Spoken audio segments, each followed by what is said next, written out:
আমরা তাড়াহুড়ো করে তার কাছে গেলাম, গিয়ে দেখি আযামু ইনসানিন, বিশাল দেহের একটা মানুষ। এই জায়গায় অনেক নাস্তিক যুক্তি উত্থাপন করেছে যে এত বিশাল দেহের দাজ্জাল মানুষ আবার কীভাবে হতে পারে, যেখানে রাসূল সাল্লাল্লাহু আলাইহি ওয়াসাল্লাম বলছেন আমাদের পিতা আদম আলাইহিস সালাতু ওয়াস সালাম 60 হাত, 60 হাত মানে 10 তলার সমান উঁচু। তা আদম আলাইহিস সালাতু ওয়াস সালাম যদি 10 তলার সমান উঁচু হতে পারে, তো তার সন্তান দাজ্জাল বড় হতেই পারে। আমরা না হয় সাইজে খাটো হয়ে গেছি, তার মানে দাজ্জাল বড় হবে না এটা অস্বীকার করার কোনো ওয়ে নাই, যেখানে আদম আলাইহিস সালাম নিজেই 10 তলার সমান উঁচু। এবং জান্নাতে যখন মানুষ যাবে তখন আদম আলাইহিস সালাতু ওয়াস সালামের আকৃতির হবে, পিতার আকৃতিতে মানুষ জান্নাতে প্রবেশ করবে। তো আমাদের দেখে সে জানতে চাইলো, তাকে রশি দিয়ে বাঁধা আছে, লোহার জিঞ্জির দিয়ে বাঁধা আছে। জানতে চাইলো আমরা কারা, আমরা বললাম আমরা এই। তারপরে সে 3টে প্রশ্ন করলো যে নাখাল বাইসান সম্পর্কে বলো, আইনে জোগার সম্পর্কে বলো, বহাইরা তাবারিয়া সম্পর্কে বলো, নাবিয়ুল উম্মিন সম্পর্কে বলো। বহাইরা তাবারিয়াকে ইংরেজিতে বলা হয় লেক অফ টাইবেরিয়া অথবা সি অফ গ্যালিলি, এটা ইসরায়েলের সীমানার অন্তর্ভুক্ত এখন। এবং বাইবেলের প্রফেসি অনুযায়ী, তাওরাতের প্রফেসি অনুযায়ী ঈসা আলাইহিস সালাতু ওয়াস সালাম যত মুজিজা দেখাতেন তার বেশিরভাগ এই সি অফ গ্যালিলির আশেপাশে দেখাতেন। এই জন্য সারা ইউরোপ এবং আমেরিকা থেকে এই sea of Galilee, lake of Tiberias দেখার জন্য খ্রিস্টানরা আসে, ভিজিট করতে আসে। তো বলে ওখানে কি পানি আছে? তো বলে হ্যাঁ আছে। তো বলে অচিরেই সেখানে একদিন পানি থাকবে না। নাখল বাইসান সম্পর্কে বলো। বাইসান এই শহরটাও বর্তমান ইসরায়েলের সীমানার অন্তর্ভুক্ত একটা শহর। বর্তমান হিব্রু নাম হচ্ছে বাইত শিয়ান। হিব্রু এবং আরবি খুবই মিল সম্পূর্ণ একটা ভাষা, এবং নবীদের নামের উচ্চারণে ইংরেজির সাথে উল্টাপাল্টা হয়েছে আরবিতে, কিন্তু হিব্রুর সাথে হবে না। যেমন ইংরেজিতে গিয়ে ইউসুফকে বলেছে জোসেফ, কিন্তু হিব্রুতে হবে না। হিব্রুতে ইউসুফ, ইউসুফি। হিব্রু এবং আরবি খুবই নিকটস্থ এবং মিলওয়ালা ভাষা। তো ইহুদিদের মূল তাওরাত হিব্রুতে। তো হিব্রু ভাষা অনুযায়ী বাইত শিয়ান, আরবিতে বাইসান। ওখানে একটা খেজুর বাগান আছে, অচিরে সেখানে খেজুর আবাদ হবে না। আর একটা ঝর্ণার কথা বলো আইনে জোগার।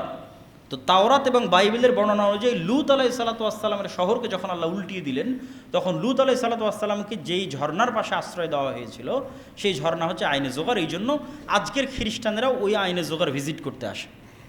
তো বলে ওখানে যে পানি আছে এই পানি একদিন থাকবে না। আর সর্বশেষ কি, যিনি লিখতে জানেন না, পড়তে জানেন না, এই নবীর কি খবর? আমাদের নবী মুহাম্মদ সাল্লাল্লাহু আলাইহি ওয়াসাল্লাম লিখতে জানেন না, পড়তে জানেন না। তো বলে তিনি তো এসেছে। এই হলো দাজ্জালের সাথে তামিমাত-দারির কথোপকথন। এই কথোপকথনের পর রাসূল সাল্লাল্লাহু আলাইহি ওয়াসাল্লাম বললেন যে দাজ্জাল পৃথিবীতে বের হবে, 40 দিন পৃথিবীতে থাকবে। তার প্রথম দিন হবে 1 বছর, দ্বিতীয় দিন হবে 1 মাস, তৃতীয় দিন হবে 1 সপ্তাহ, আর চতুর্থ দিন থেকে বাকি 37 দিন হবে স্বাভাবিক দিন। তথা ইন টোটাল 1 বছর 2 মাস 14 দিন পৃথিবীতে অবস্থান করবে দাজ্জাল। কিভাবে দাজ্জালের আসার পর একদিন 1 বছরের সমান হবে আল্লাহ সুবহানাহু ওয়া তাআলা ভালো জানেন। কিন্তু আল্লাহ সুবহানাহু ওয়া তাআলার মূলনীতি অনুযায়ী পৃথিবী পরিচালনায় আল্লাহর সুন্নাত যদি মানুষ অ্যানালাইসিস করে, তাহলে দেখবে যে আল্লাহ সুবহানাহু ওয়া তাআলা সাধারণত হুট করে কিছু করেন না, ঘটনার পরিপ্রেক্ষিতেই ঘটনা ঘটতে থাকে। এটাই নিয়ম। তথা ইউসুফ আলাইহিস সালাম কুয়ায় পড়ে গেছে, তো আল্লাহ জিবরাইলকে পাঠাবেন যে যাওয়াকে কুয়া থেকে বাঁচাও। সাধারণত আল্লাহ এরকম করেন না। ওইটা একটা ঘটনার প্রেক্ষিতে আল্লাহ ইউসুফকে বাঁচাবেন। একদল ব্যবসায়ী ওদিক দিয়ে যাচ্ছে, ওদের পানির দরকার হচ্ছে, পানি উঠানোর জন্য কুয়াতে বালতি ফেলতেছে, সেই বালতির সাথে ইউসুফ আলাইহিস সালাম উঠে আসতেছে, ঘটনার মাধ্যমে আল্লাহ তাকে বাঁচাচ্ছেন। যখন মানুষ ইউসুফ আলাইহিস সালামকে জেলে দিয়ে দিল, তো জেলের দরজা ভেঙে, জেলের গেট ভেঙে ফেরেশতা পাঠিয়ে ইউসুফকে বের করা, এটা আল্লাহর জন্য তো কিছুই নয়। কিন্তু ইউসুফ আলাইহিস সালামকে জেল থেকে বের করা হবে অত্যন্ত ধারাবাহিক একটা ঘটনা পরিক্রমায়। বাদশা স্বপ্নে দেখবে, সেই স্বপ্নের ব্যাখ্যা কেউ জানে না, কে জানে? ইউসুফ জানে। ইউসুফকে ডাকো, স্বপ্নের ব্যাখ্যা করতে গিয়ে তাকে মুক্তি দিয়ে দিচ্ছে। সাধারণত আল্লাহ সুবহানাহু ওয়া তাআলা লাতিফ, তিনি যা কিছু করেন সূক্ষ্মভাবে করেন, হুট করে হুমজিকেল আল্লাহ সুবহানাহু ওয়া তাআলা সাধারণত করেন না। আল্লাহ চাইলে করতে পারেন, যে এখনও আল্লাহ সুবহানাহু ওয়া তাআলা চাইলে করতে পারেন যে সূর্যকে থামিয়ে দিলেন, একদিন 1 বছরের সমান হয়ে যাবে। ইউশা বিন নুন যখন জেরুজালেম বিজয় করে, তখন আল্লাহ সূর্যকে থামিয়ে দিয়েছিলেন জেরুজালেম বিজয়ের জন্য, সহিহ হাদিস। কিন্তু ঘটনার ধারাবাহিকতায় ঘটবে এটার সম্ভাবনা বেশি। তথা দাজ্জালের আগমনটাই এত ব্যতিক্রম, যে ব্যতিক্রম ঘটনার সামাল দিতে গিয়ে আসমান এবং জমিনের যে ধারাবাহিক প্রক্রিয়া আছে, নিজাম আছে, সিস্টেম আছে, এই সিস্টেমকে ওই ধাক্কা সামাল দিতে গিয়ে অটোমেটিক সূর্যকে একদিন হবে 1 বছরের সমান, তারপরের দিন হবে 1 মাসের সমান, তারপরের দিন হবে 1 সপ্তাহের সমান, তারপরে ধারাবাহিক স্বাভাবিক হয়ে যাবে। সেইটা কি ঘটনা আল্লাহ সুবহানাহু ওয়া তাআলা ভালো জানে। সেই ঘটনার বিষয়ে আমরা বলতে পারবো না যে সেটা কি ঘটনা, কিন্তু দাজ্জালের আগমনটাই এত ব্যতিক্রম হবে। রাসূল সাল্লাল্লাহু আলাইহি সাল্লাম তার দ্রুততার সম্পর্কে বলছেন, কাগাইসিন ইস্তাদবারাতুর রিহ, আকাশে ঝড়ের সময় মেঘমালা যত দ্রুত চলে দাজ্জাল অত দ্রুত চলবে। তা আল্লাহ নবী কেনই বা মেঘের উদাহরণ দিলেন আর কেনই বা ঝড়ের উদাহরণ দিলেন? রাসূল সাল্লাল্লাহু আলাইহি ওয়াসাল্লাম তো আর জানতেন না যে আকাশে বিমান ওড়ে, আকাশে রকেট উড়ে, তাও জানতেন না, কিন্তু উদাহরণ দিচ্ছেন কি, মেঘমালা ঝড়ের সময় যত দ্রুত চলে দাজ্জাল সেইভাবে চলবে। তো দাজ্জালের মেঘমালা চলা বেশি আশ্চর্যের না সুলাইমান আলাইহিস সালাতু ওয়াস সালামের সিংহাসন বাতাসের আদেশে, তার আদেশে বাতাস অধীনস্থ থাকতো আর আকাশে উঠতো, ওইটা বেশি আশ্চর্যের। যেগুলো আগে ঘটে গেছে এগুলো বেশি আশ্চর্যের, আর যেগুলো পরে ঘটবে বলা হচ্ছে এগুলো অত আশ্চর্যের নয়। তথা দাজ্জাল আকাশে উড়বে অথবা আকাশে তার ওরকম কোনো যন্ত্র থাকবে, আল্লাহ আলাম, আল্লাহ ভালো জানে কি হবে, কিন্তু তার গতির কথা বলা হচ্ছে, ওইটা বেশি আশ্চর্যের না সুলাইমান আলাইহিস সালাতু ওয়াস সালাম যেটা ঘটিয়েছেন ওইটা বেশি, সুলাইমান আলাইহিস সালাম তো বেশি আশ্চর্য, ওটা তো অতীতে ঘটেই গেছে। তো দাজ্জাল রাসূল সাল্লাল্লাহু আলাইহি ওয়াসাল্লাম বলছেন ইরাক এবং শামের নগরীর মধ্যে দিয়ে হাঁটবে, কোনো অঞ্চলে গিয়ে বলবে এই তোমরা আমার প্রতি ঈমান আনো, তো বলে ঈমান আনবে, সারা পৃথিবীর সব ধন সম্পদ ওদের পিছনে ছুটবে। কোনো এক শহরে গিয়ে বলবে ঈমান আনো, আনবে না, আসমান জমিন সব বৃষ্টি বর্ষণ বন্ধ করে দিবে, পৃথিবী ঘাস পাতা উৎপন্ন করবে না, খাবে কি, আগে থেকে যে ফার্নিচার আছে কাঠের এগুলো চাবিয়ে চাবিয়ে খাবে, জ্বালিয়ে জ্বালিয়ে খাবে। রাসূল সাল্লাল্লাহু আলাইহি ওয়াসাল্লাম হাদিসে বলছেন ধনুক তীর সেগুলো থেকে মানুষ খাবার অন্বেষণ করবে ঈমান বাঁচাতে গিয়ে, ভয়ঙ্কর ভয়াবহ অবস্থা। এবার এই ভয়ঙ্কর ভয়াবহ অবস্থা থেকে বাঁচাতে ঈসা আলাইহিস সালাতু ওয়াস সালাম আসবেন। তাহলে ঈসা আলাইহিস সালামও মাসিহ, বিপদ থেকে উদ্ধারকারী। কাদেরকে বিপদ থেকে উদ্ধার করতেছেন? বিপদগ্রস্ত মুসলমানদেরকে বিপদ থেকে উদ্ধার করতেছেন। দাজ্জালও মাসিহ, কাদেরকে বিপদ থেকে উদ্ধার করছে? ইহুদি খ্রিস্টানদের বিপদ থেকে উদ্ধার করতেছে। এবার ঈসা আলাইহিস সালাতু ওয়াস সালামও ওই এক্সট্রা অর্ডিনারি অতি অলৌকিক ক্ষমতা নিয়ে আসবেন। স্বাভাবিক মানুষের পক্ষে দাজ্জালের মোকাবেলা করা সম্ভব নয়।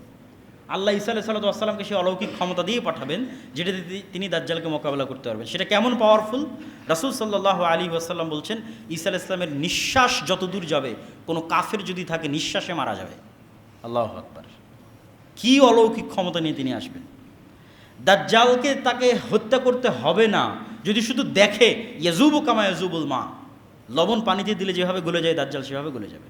কিন্তু তারপরেও ঈসা আলাইহিস সালাম তাকে হত্যা করবেন এবং রক্ত মানুষকে দেখাবেন যে তাকে হত্যা করেছে। এবার ঈসা আলাইহিস সালাতু ওয়াস সালাম আসলেন দামেস্কে। ঈসা আলাইহিস সালাতু ওয়াস সালাম দাজ্জালকে হত্যা করলেন, মুসলমানদেরকে মুক্তি দিলেন। এবার যেই ঈসা আলাইহিস সালাতু ওয়াস সালাম পৃথিবীর সবচেয়ে ভয়াবহ ফিতনা মোকাবেলা করলেন, যেই ফিতনা ওই মুজাহিদরা মোকাবেলা করতে পারছিল না যারা সারা পৃথিবী বিজয় করে নিয়েছে। মালহামাতে বিজয় হয়েছে 10 লক্ষ সেনাবাহিনীর বিরুদ্ধে, কনস্টান্টিনোপল বিজয় করেছে, ইতালি বিজয় করে, ওরা পারছিল না দাজ্জালের মোকাবেলা করতে। সেই দাজ্জালের মোকাবেলা করলেন ঈসা আলাইহিস সালাম। এবার এই ঈসা আলাইহিস সালামকে আল্লাহ বলবে, ঈসা আমার এবার এমন কিছু বান্দা বের হবে যাদের সাথে তুমিও মোকাবেলা করতে পারবে না, অতএব তুমি মুমিনদের নিয়ে তুর পাহাড়ে আশ্রয় নাও। এরা হচ্ছে ইয়াজুজ এবং মাজুজ। ইয়াজুজ এবং মাজুজের সংখ্যাধিক্য সম্পর্কে বলতে গিয়ে রাসূল সাল্লাল্লাহু আলাইহি সাল্লামের একটা সহিহ হাদিস, রাসূল সাল্লাল্লাহু আলাইহি সাল্লাম বলছেন আদম সন্তানের প্রত্যেক 1000-এ 999 জন জাহান্নামে যাবে। সাহাবীরা হতভম্ব যে 1000-এ 999 জাহান্নামে গেলে আমিও জাহান্নামে, 1000-এ 999 জন, তাহলে আমার তো আর চান্স নাই জান্নাতে যাওয়ার। তো রাসূল সাল্লাল্লাহু তাদেরকে আশ্বস্ত করলেন টেনশনের কিছু নাই, এই 999-এর বেশিরভাগই ইয়াজুজ মাজুজ। এখন বেশিরভাগ মানে কত পার্সেন্ট তা রাসূল সাল্লাল্লাহু আর বলেননি। ধরলাম 900 জন, 999-এর 900 জন ইয়াজুজ মাজুজ, ধরলাম 999-এর 600 জন ইয়াজুজ মাজুজ। তাহলে 600 জন 900 জনও যদি ইয়াজুজ মাজুজ হয় তাহলে ইয়াজুজ মাজুজের সংখ্যা কত হতে হবে? আদম থেকে না কিয়ামত পর্যন্ত যা মানুষ আসবে তার 900 গুণ। এখনকার 600 কোটির 900 গুণ নয়, এখন যে 600 কোটি বেঁচে আছে আর 900 গুণ নয়, আদম থেকে না কিয়ামত পর্যন্ত যা মানুষ হবে তার 900 গুণ হতে হবে ইয়াজুজ মাজুজকে। তবে এই হিসাব মিলবে যে 1000-এ 999-এর বেশিরভাগ জাহান্নামী ইয়াজুজ মাজুজের, নাহলে হিসাব মিলবে না। তো ইয়াজুজ মাজুজ কোথায় আছে? এত বিশাল সংখ্যক ইয়াজুজ মাজুজ। দাজ্জাল কোথায় আছে? এটা নিয়ে কিন্তু অনেক প্রশ্ন মানুষের মনের মধ্যে তৈরি হয় এবং নাস্তিকরা কিন্তু তৈরি করে। এটার 2-3টা উত্তর দিয়ে এবং দাজ্জালের ফিতনা থেকে কিভাবে বাঁচবো সেটা বলে বক্তব্য শেষ করে দেব। ইয়াজুজ মাজুজ দাজ্জাল কোথায় আছে দেখেন, আমি আবারও বলছি, এখন যা ঘটনার কথা বলা হচ্ছে কিয়ামতের পূর্ব মুহূর্তে, তার চেয়ে ভয়াবহ ঘটনা আগে ঘটে। সূরা কাহাফে আছে আসহাবে কাহাফের ঘটনা, সূরা কাহাফে আছে যুলকারনাইন আর ইয়াজুজ মাজুজের ঘটনা, সূরা কাহাফের মধ্যে আছে 2 ভাইয়ের ঘটনা যারা বাগান নিয়ে, মানে 2 জনই মোটামুটি ধনী ছিল। একজন বেশি টাকা পয়সার কারণে খুব অহংকার করবে, তার এগুলো আবার কোনোদিন নষ্ট হয় নাকি, ধ্বংস হয় নাকি, কিয়ামতকে অস্বীকার করেছে। আল্লাহ সব রাতের মধ্যে ধ্বংস করে দিয়েছে। তো এই 4টে ঘটনা আছে সূরা কাহাফের মধ্যে। তো এই সূরা কাহাফের এই ঘটনাগুলো কিয়ামতের পূর্ব মুহূর্তে যা ঘটবে তার চেয়ে বেশি আশ্চর্যের। যেমন আসহাবে কাহাফের কথা বলা হচ্ছে যে তোমরা যদি ওদের দেখো তাহসাবুহুম আইকাযা, তোমরা মনে করবে এরা জেগে আছে, জাগ্রত মানুষ, অথচ ওরা ঘুমন্ত আছে। এমনভাবে আমি তাদের রেখেছিলাম। 309 বছর তাদের উপর দিয়ে অতিক্রম হয়ে গেছে, তারা মনে করছে আমরা তো কিছুক্ষণ ঘুমিয়েছিলাম। সময়ের আপেক্ষিকতা বলেন অথবা যেটাই বলেন, অনেক রহস্য এই আসহাবে কাহাফের ঘটনার মধ্যে লুকিয়ে আছে। আবার মুসা এবং খিজির আলাইহিস সালাতু ওয়াস সালাম সফর করছেন, মুসা ইসলাম বললেন আমি সবচেয়ে জ্ঞানী, আল্লাহ বললেন তোমার চেয়ে জ্ঞানী এক বান্দা আছে, সাক্ষাৎ করতে চাও? আল্লাহ বললেন না, অমুক শহর, অমুক নগরী, অমুক গ্রামে যাও। বললেন একটা মাছ ভেজে নাও, এই সমুদ্রের ধার দিয়ে চলতে থাকো, মাছ যেখানে জীবিত হয়ে যাবে সেখানে পাবা। তো মাছ এক জায়গায় জীবিত হয়ে সমুদ্রে চলে গেল। মুসা আলাইহিস সালাতু ওয়াস সালাম বা তার সঙ্গী ইউশা বিন নুন বুঝতে পারেন।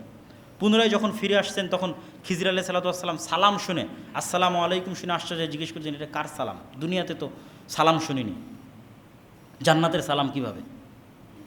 তারপরে খিজির আলাইহিস সালাতু ওয়াস সালাম যা যা ঘটাচ্ছেন একটাও ফিজিক্সের রুলস অনুযায়ী চলে না। যে ভবিষ্যতে যেই বাচ্চা তার পিতা মাতাকে কষ্ট দিবে সেই বাচ্চাকে খিজির আলাইহিস সালাম অতীতে হত্যা করতেছেন, কিন্তু টাইম ট্রাভেলের মতো। কিন্তু বাস্তবে টাইম ট্রাভেল কিনা তা জানি না, আল্লাহ সুবহানাহু ওয়া তাআলা ভালো জানে। কিন্তু সায়েন্স ফিকশনে এগুলো টাইম ট্রাভেল। তো ফিজিক্সে যা সংঘটিত হওয়া সম্ভব নয় তাই খিজির আলাইহিস সালাতু ওয়াস সালাম সংঘটিত করতেছেন। তারপরে খিজির আলাইহিস সালাতু ওয়াস সালামের সাথে বিচ্ছেদ হয়ে গেল। খিজির আলাইহিস সালাম কোথায় ছিলেন, কোথায় থেকে আসলেন? যুলকারনাইন এক লম্বা সফর করলো 3 দিকে। এক সফরে গিয়ে ইয়াজুজ মাজুজকে পেল, তাদেরকে দেওয়াল দিয়ে আটকে দিল। তাহলে ইয়াজুজ মাজুজ কিয়ামতের সময় আসবে, ওটার চেয়ে বেশি আশ্চর্যের যে এত বিশাল সংখ্যক ইয়াজুজ মাজুজকে যুলকারনাইন কোথায় পেল আর কোথায় আটকে রাখলো। তাহলে ঘটনা তো আগেই ঘটেছে। তো এটার উত্তর হচ্ছে আল্লাহ সুবহানাহু ওয়া তাআলা, 1 নম্বর উত্তর, আল্লাহু আলা কুল্লি শাইইন কাদির, আল্লাহ সকল কিছুর উপর ক্ষমতাবান। তিনি আমাদের সাথে এই মসজিদে এখন ফেরেশতারাও বসে আছে, ফেরেশতাদের আমরা দেখতে পাই না। এই মসজিদের মধ্যে যদি একটা পাখি ছেড়ে দেন ওই কাঁচে গিয়ে বাড়ি খাবে, জানালা খুঁজে পাবে না। কুকুর আমাকে যেভাবে দেখে আপনি আমাকে সেভাবে দেখেন না, আপনি আমাকে যেভাবে দেখেন কুকুর সেভাবে দেখে না। সাপের দৃষ্টি আমাকে দেখার আরও ভিন্ন। প্রত্যেকটা প্রাণীর আর একটা প্রাণীকে দেখার জগৎ ভিন্ন। মাছ যেই জগতে বসবাস করে ওই জগতে আমরা বসবাস করতেই পারবো না। মাছ পানির জগতে বসবাস করে, সেই জগতে পৃথিবীর আর কোনো সৃষ্টি বসবাসই করতে পারবে না। তাহলে মাছের জগতের চিন্তা চেতনা এবং রুলস ভিন্ন। তো এই জন্য একই পৃথিবীতে বসবাস করার পরও ডাইমেনশন আলাদা হলে পাশাপাশি থাকতে পারবে। জিনেরা আছে, ফেরেশতারা আছে, আল্লাহ সুবহানাহু ওয়া তাআলা সেভাবেও রাখতে পারে। ওয়া হুয়া আলা কুল্লি শাইইন কাদির। অথবা এটাও হতে পারে আল্লাহ সুবহানাহু ওয়া তাআলা বলছেন আমি 7 আসমান 7 জমিন সৃষ্টি করেছি। 7 আসমান সৃষ্টিতে যা সময় লেগেছে 7 জমিন সৃষ্টিতে তাই সময় লেগেছে, এবং 7 জমিনও আমার আদেশ ওহী অবতীর্ণ হয়। তো 7 জমিনের কোনো এক জমিনেও থাকতে পারে, কিন্তু নিশ্চিত করে বলা সম্ভব নয়। কিন্তু আপনি কোনো যুক্তি দিয়ে এটাকে খণ্ডন করতে পারবেন না যে আমি দেখতে পাচ্ছি না, আমার ক্যামেরা আমার প্রযুক্তির লেন্সের মধ্যে আসতেছে না, ফলত দাজ্জাল এবং ইয়াজুজ মাজুজ নাই, ফলত দাজ্জাল আমেরিকা, ফলত দাজ্জাল এআই, ফলত ইয়াজুজ মাজুজ মুখ না। আল্লাহ সুবহানাহু ওয়া তাআলা সর্বশক্তিমান। এরা আদমের সন্তান, দাজ্জালও আদমের সন্তান, ইয়াজুজ মাজুজও আদমের সন্তান। এটাই কোরআন এবং হাদিসের কথা। ফলত আদমের সন্তান হিসেবেই তাদের আবির্ভাব হবে। আল্লাহ সুবহানাহু ওয়া তাআলা তাদেরকে যেভাবে তার পক্ষে সম্ভব সেভাবে আল্লাহ সুবহানাহু ওয়া তাআলা তাদেরকে মানুষের থেকে আড়ালে রেখেছেন। যেভাবে সম্ভব হবে সেভাবে তাদের আবির্ভাব ঘটবে। ইয়াজুজ মাজুজের ফিতনার পরে ঈসা আলাইহিস সালাতু ওয়াস সালাম তুর পাহাড়ে যখন কোনো খাবার নাই, ওই সেম কষ্ট যে কষ্টে দাজ্জালের সময় মুসলমানেরা পড়েছিল। সুলুসুন ইয়ানহাজিম, 3 ভাগের 1 ভাগ যুদ্ধের মাঠ থেকে পালিয়ে যাবে। লা ইয়াতুবুল্লাহু আলাইহিম আবাদা, আল্লাহ কিয়ামত পর্যন্ত এদের তওবা কবুল করবেন না। ইসলামে কবিরা গুনাহের যত লিস্ট আছে, ধরেন 1 নম্বরে শিরক, পিতামাতার অবাধ্যতা, সুদ খাওয়া, অন্যায়ভাবে মানুষকে হত্যা করা, জেনা করা, এই যে বড় গুনাহের যে তালিকা, তার 10টার মধ্যে সর্বশীর্ষ বড় গুনাহের 10টার একটা যুদ্ধের মাঠ থেকে পালিয়ে যাওয়া। কিন্তু সকল কবিরা গুনাহ তওবা করলে মাফ হয়, কিন্তু ওই দিন যুদ্ধের মাঠ থেকে যারা পালিয়ে যাবে তাদের ক্ষেত্রে রাসূল সাল্লাল্লাহু আলাইহি ওয়াসাল্লাম বলছেন এদের তওবা কবুল হবে না। তাহলে 3 ভাগের 1 ভাগ মুসলমান পালিয়ে গেল, 3 ভাগের 1 ভাগ মুসলমান শহীদ হয়ে যাবে। রাসূল সাল্লাল্লাহু আলাইহি ওয়াসাল্লাম বলেন হুম আফজালুশ শুহাদা ইনদাল্লাহ, আসমানের নিচে জমিনের উপরে ওই 3 ভাগের 1 ভাগ মানুষ যারা শহীদ হবে তারা আল্লাহর নিকটে সবচেয়ে প্রিয় শহীদ পৃথিবীর ইতিহাসের। আর সুলুসুন, 3 ভাগের 1 ভাগকে আল্লাহ সুবহানাহু ওয়া তাআলা বিজয় দান করবেন। হুম লা ইফতানুনা আবাদা, এই যে 3 ভাগের 1 ভাগ মানুষ বিজয় হলো, এরা মৃত্যু পর্যন্ত আর কোনোদিন ফিতনায় পতিত হবে না। মানে এই 3 ভাগের 1 ভাগ মানুষ দাজ্জালের ফিতনা থেকেও মুক্ত থাকবে, এই 3 ভাগের 1 ভাগ মানুষ ইয়াজুজ মাজুজের ফিতনা থেকেও মুক্ত থাকবে। সামনে আর যে ফিতনায় আসুক না কেন, ওই ফিতনায় তারা তাদের ঈমান হারা হবে না, এদের ঈমান মাহফুজ হয়ে গেছে যারা বিজয়ী হবে। তারপরে ইয়াফতাতিহুনা কুস্তুনতুনিয়া, এই বিজয়ের পর তারা কনস্টান্টিনোপল বিজয় করবে, আজকের তুরস্কের রাজধানী ইস্তাম্বুল। রাসূল সাল্লাল্লাহু আলাইহি ওয়াসাল্লাম বলছেন। তো ইস্তাম্বুল তো এখন মুসলমানদের কাছে আছেই। যখন আল্লাহর নবী এই হাদিস বলেন তখন ইস্তাম্বুল মুসলমানদের কাছে ছিল না। শুধু তাই নয়, ইসলামের পুরো ইতিহাসের একটা আশ্চর্যজনক পয়েন্ট আপনাদেরকে বলি। মুসলমানেরা যখন ক্রুসেডের যুদ্ধে, যখন ভয়ঙ্কর 200 বছর যাবৎ ক্রুসেডের যুদ্ধে মুসলমানেরা আছে, মসজিদ আকসা হারিয়ে ফেলেছে, তখনও কিন্তু ইস্তাম্বুল, কনস্টান্টিনোপল মুসলমানদের হাতে নাই। যখন মুসলমানেরা মঙ্গোলীয়দের বিরুদ্ধে বাগদাদে আব্বাসীয় খেলাফতের পতন হয়ে যাচ্ছে, তখনও কিন্তু কনস্টান্টিনোপল, কুস্তুনতুনিয়া মুসলমানদের হাতে নেই। এগুলোর পরে মুসলমানেরা ওসমানী সালতানাতের সময় মোহাম্মদ আল ফাতেহ কনস্টান্টিনোপল বা কুস্তুনতুনিয়া বিজয় করেছে, অনেক পরে। তো আল্লাহর নবী কিয়ামতের পূর্ব মুহূর্তেও কুস্তুনতুনিয়া বিজয়ের ভবিষ্যৎবাণী করছেন। তার অর্থ হচ্ছে হয়তো এই কনস্টান্টিনোপল, এই ইস্তাম্বুল, এই তুরস্ক একদিন মুসলমানদের হাত থেকে বেরিয়ে যাবে। তাহলে না মুসলমানেরা বিজয় করবে। আর এক হাদিসে রাসূলুল্লাহ সাল্লাল্লাহু আলাইহি ওয়াসাল্লাম বলছেন, হে আমার সাহাবীরা, তোমরা এমন এক শহরের কথা শুনেছো, সামি'তুম বিমাদিনাতিন জানিবুম মিনহাল বার ওয়া জানিবুম মিনহাল বাহর, এমন এক নগরীর কথা শুনেছো যার এক পাশে সমতল আর এক পাশে সমুদ্র। তোমরা চিনো এই নগরী, এই শহর? তো বলে হ্যাঁ চিনি। এইটা কোন নগরী?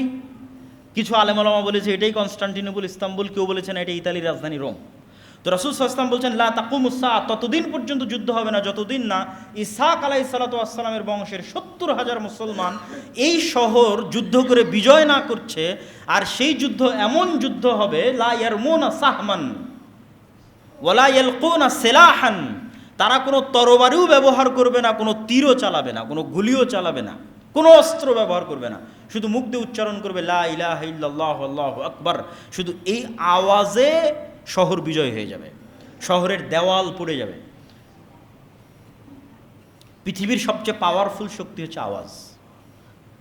এই হাদিস বলে আমি আমার জিকিরের আলোচনায় বলেছি, এই হাদিস বলে যে পৃথিবীর সবচেয়ে পাওয়ারফুল এনার্জি, পাওয়ারফুল জিনিস হচ্ছে আওয়াজ।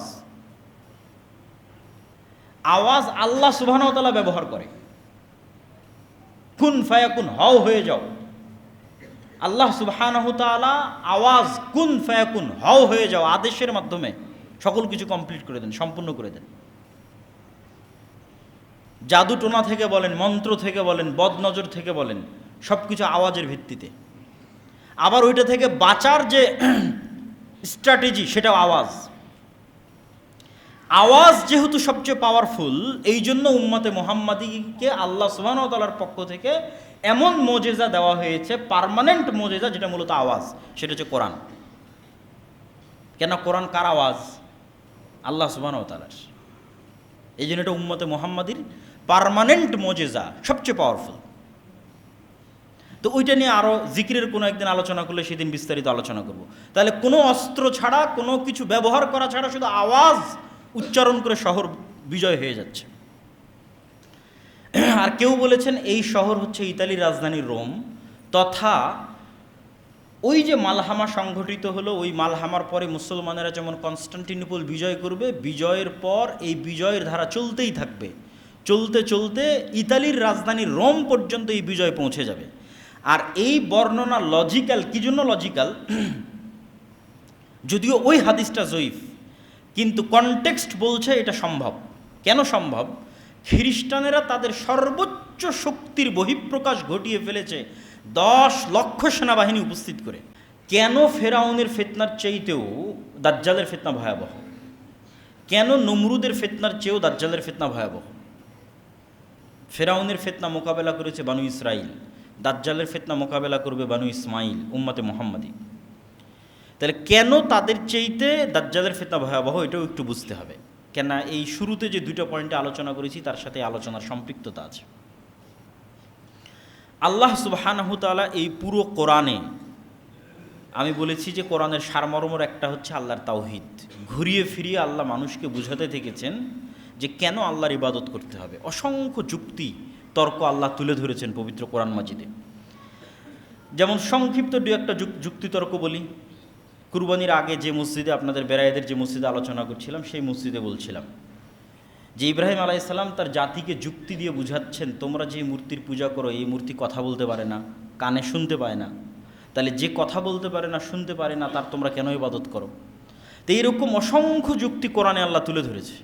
যে আকাশ থেকে বৃষ্টি বর্ষণ করতে পারে না, যে নদী নালা খাল বিল পাহাড় তৈরি করতে পারে না, তার তোমরা কেন ইবাদত করো?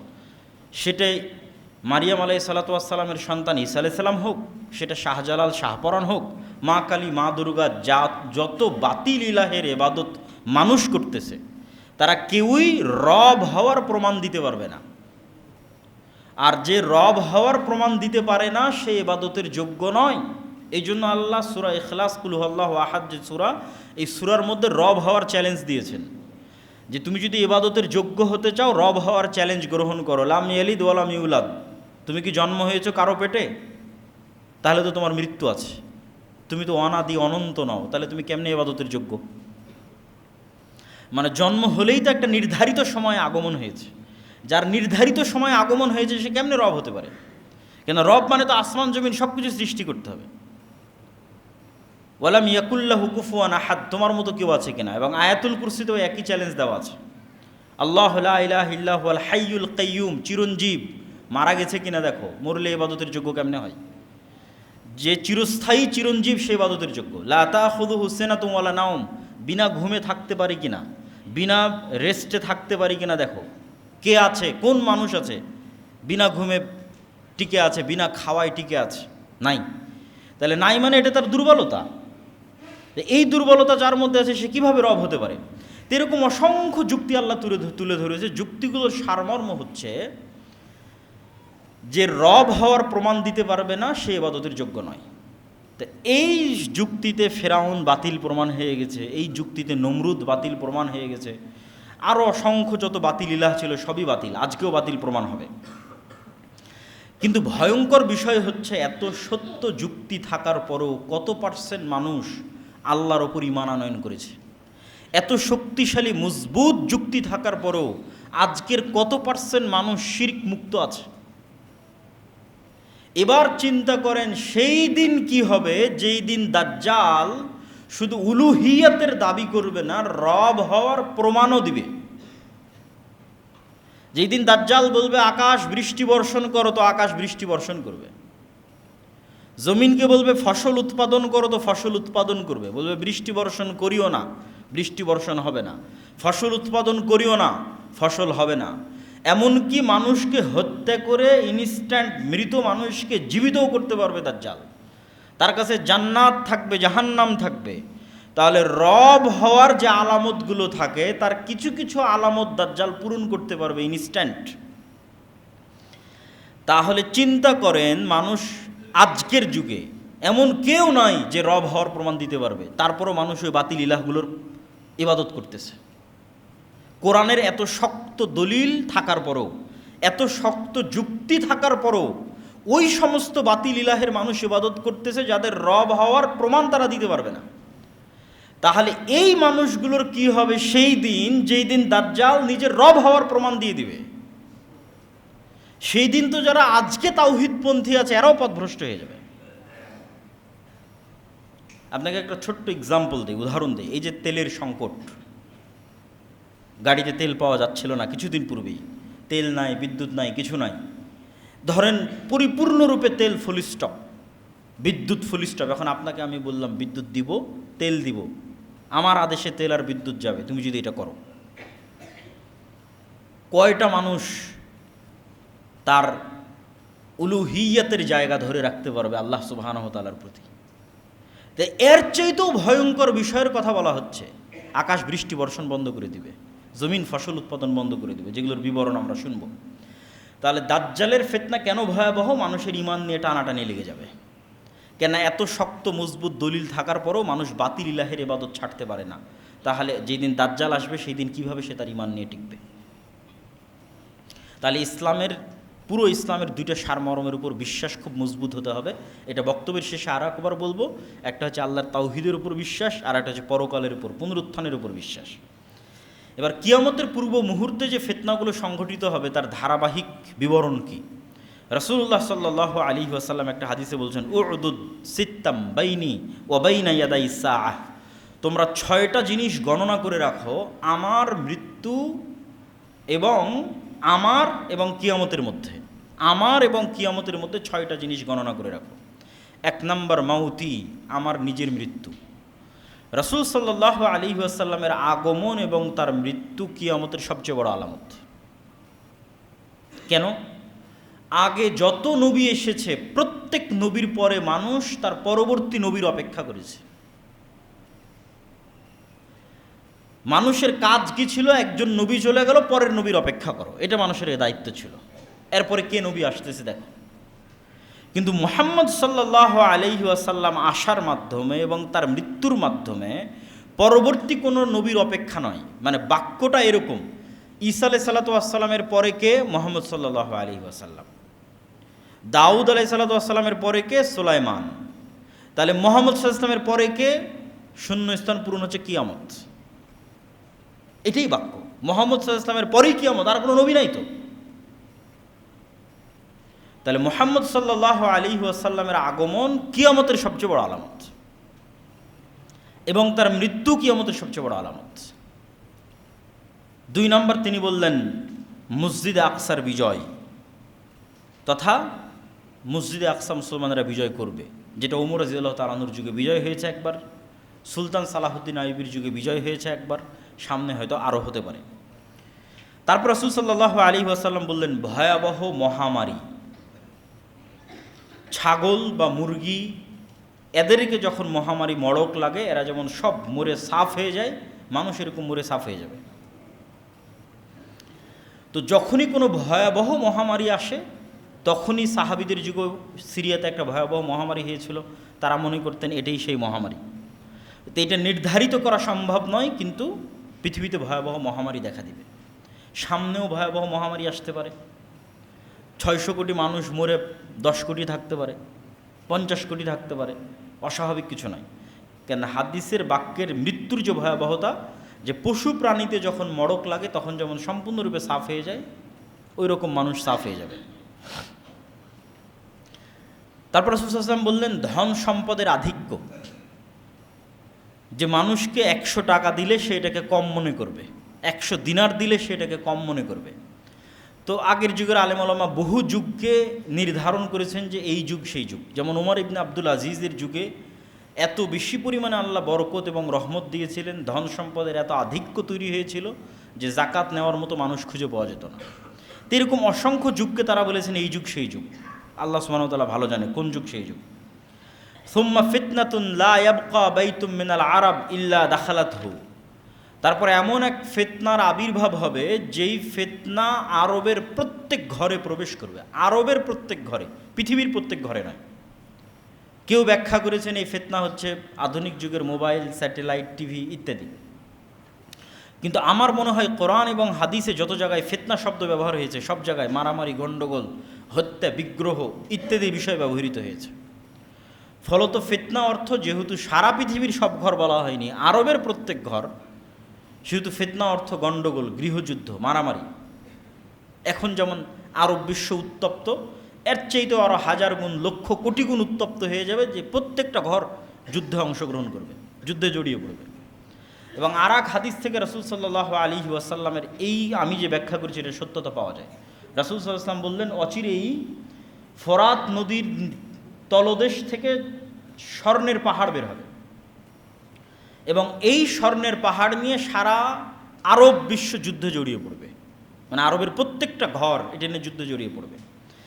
তো এই স্বর্ণের ব্যাখ্যায় অনেকেই করেছেন যে বাস্তবে সত্যিকার অর্থে স্বর্ণ বের হবে। তো অনেকের কাছে আশ্চর্য মনে হতে পারে, কেমনে বাস্তবে সত্যিকার অর্থে একটা নদীর নিচ থেকে স্বর্ণ বের হতে পারে। তো আজ থেকে 200-300 বছর আগে যারা সৌদি, কুয়েত, কাতার, বাহরাইন, দুবাইয়ে বসবাস করত, আরব আমিরাতের যারা বসবাস করতো, এরা ছিল জেলে, মাঝি, গরিব, মিসকিন। ওই মানুষগুলোকে জীবিত করে বলেন যে আজকে দুবাইয়ের মাটির নিচে কোটি কোটি ব্যারেল তেল আছে, আর সেই তেল বিক্রি করে আমরা এই বুরুজ আল খলিফা তৈরি করেছি। ওরা বিশ্বাসই করতে পারবে না। তাহলে এই মাটির নিচে যে তেল ছিল, এটা আজ থেকে 500 বছর মানুষের আগের কাছে যেমন অবিশ্বাস্য, অথচ সত্য যে আছে, এখন দেখতে পাচ্ছি আমরা তেল। তাহলে ওইটা যেমন তাদেরকে যদি আমি বলি আর নিচে তেল আছে, ওরা যে কই তেল, তারা তো বিশ্বাস করতে পারবে না। অথচ এখন আপনি তেল ব্যবহার করতেছেন ওই মাটির নিচ থেকে। তাই এইরকমই আপনাকে ঈমান রাখতে হবে যে হ্যাঁ, এর নিচে স্বর্ণ থাকতে পারে। অথবা কেউ কেউ বলেছেন যে আজকের যুগের তেল তো বাস্তব স্বর্ণের চেয়েও দামি, তো হয়তো রাসূল সাল্লাল্লাহু আলাইহি ওয়াসাল্লাম এটার কথাই বলেছে। আল্লাহ সুবহানাহু ওয়া তাআলা ভালো জানে। কিন্তু এই দুইটা বর্ণনায় যেটা বোঝা যাচ্ছে যে আরব বিশ্বের প্রতিটা ঘর একটা ভয়ঙ্কর যুদ্ধে জড়িয়ে পড়বে, গৃহযুদ্ধের মতো, এবং সেটা অবশ্যই দামি কোনো সম্পদকে নিয়ে হবে, তেল নিয়ে হোক অথবা বাস্তব স্বর্ণকে নিয়ে হোক। তারপর রাসূল সাল্লাল্লাহু আলাইহি ওয়াসাল্লাম বললেন, সুম্মা হুদনাতুন বাইনাকুম ওয়া বাইনা বানিল আসফার, হলদেটে সাদা চামড়া, যে সাদা চামড়ার রং হলুদ, সেই হলদেটে সাদা চামড়া তথা ইউরোপ, রোম, আর এক হাদিসে আছে রোমান খ্রিস্টানদের সাথে তোমাদের একটা চুক্তি হবে। হুদনা মানে চুক্তি। এবং এই চুক্তি হওয়ার পর রোমান খ্রিস্টান এবং মুসলমানেরা এক তৃতীয় পক্ষের বিরুদ্ধে যুদ্ধ করবে। রোমান খ্রিস্টান কারা? যেই সময় রাসূল সাল্লাল্লাহু আলাইহি ওয়াসাল্লাম এই হাদিস বলছেন, ওই সময় রোমান এম্পায়ারের রাজধানী হচ্ছে আজকের Istanbul, Constantinople, Byzantine Roman empire. এবং তখন রোম বললে এদের কি বোঝানো হতো রাসূল সাল্লাল্লাহু আলাইহি ওয়াসাল্লাম যখন এই হাদিস বলেন।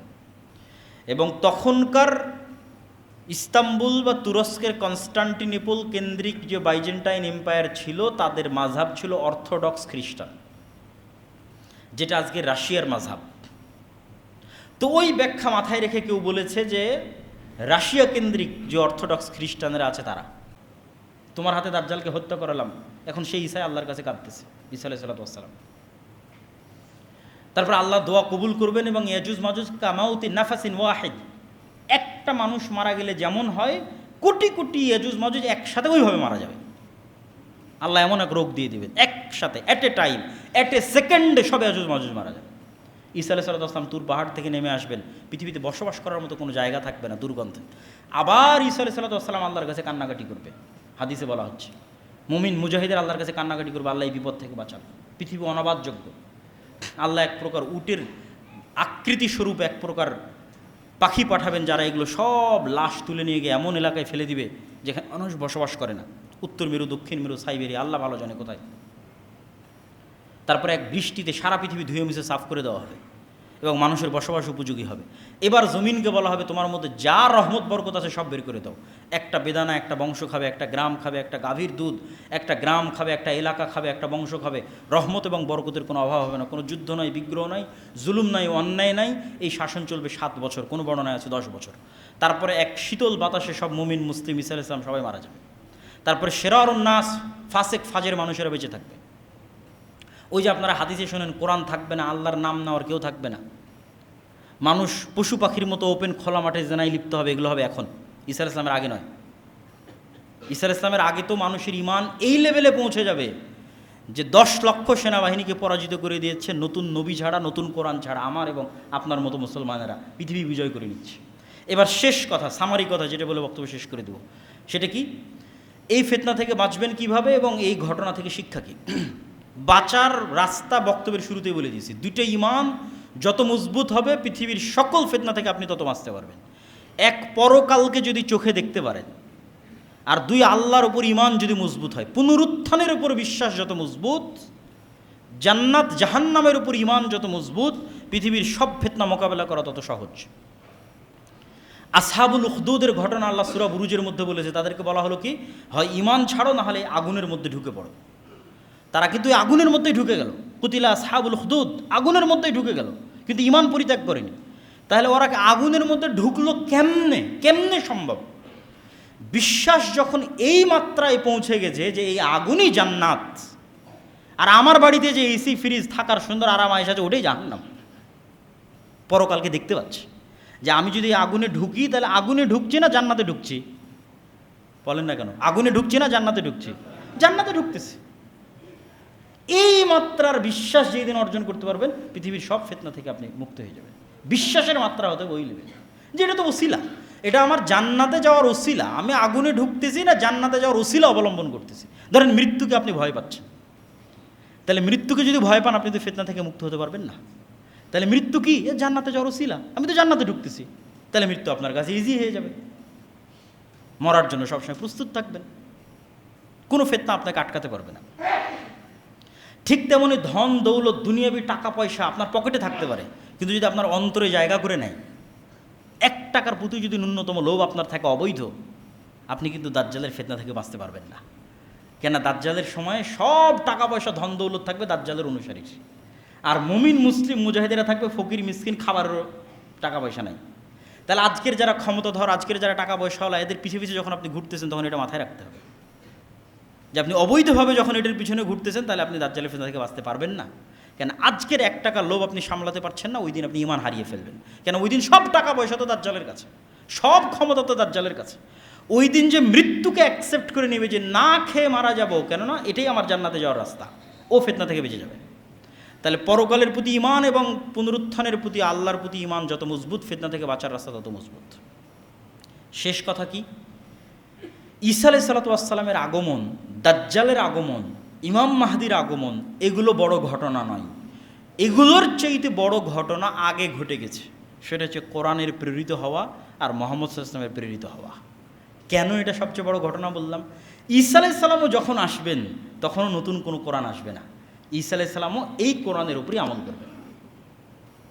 যেই মুসলমানরা সারা পৃথিবী বিজয় করলো ঈসা আলাইহিস সালাম আসার আগেই, দাজ্জাল আসার আগেই, এরাও নতুন নবীর সহযোগিতায়, নতুন কোরআনের সহযোগিতায়, নতুন হাদিসের সহযোগিতায় পৃথিবী বিজয় করবে না। এই কোরআন, এই হাদিস যেটা আমাদের কাছে আছে সেটা দিয়ে বিজয় করবে। তাহলে আসল ঘটনা আগেই ঘটে গেছে, এবং আমার এবং আপনার জন্য সামনে কাজ অপেক্ষা করতেছে, প্রোডাক্টিভিটি। অলস হয়ে বসে থাকা নয়, আর একটা স্বপ্ন দেখা, স্বপ্ন বিলাস, আসবে ইমাম মাহদী তখন বিজয় হবে না, আমার এবং আপনার মতো সাধারণ মুসলমানদের হাত দিয়ে বিজয় হবে এই কোরআন থেকে। তাহলে কাজ এখনই করতে হবে। রাসূল সাল্লাল্লাহু আলাইহি ওয়াসাল্লাম বলছেন, সূর্য যদি পশ্চিম দিকে উঠেও যায় আর তোমার হাতে যদি একটা বীজ থাকে তাহলে ওটা রোপণ করো।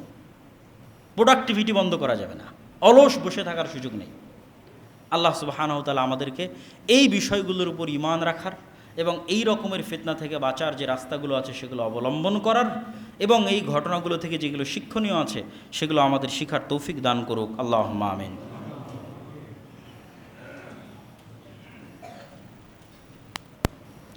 আলহামদুলিল্লাহ ওয়াহদা ওয়াসসালাতু ওয়াসসালামু আলা মান লা নাবিয়্যা বা'দাহু ইয়া আইয়ুহাল্লাযীনা আমানু সাল্লু আলাইহি ওয়া সাল্লিমু তাসলিমা।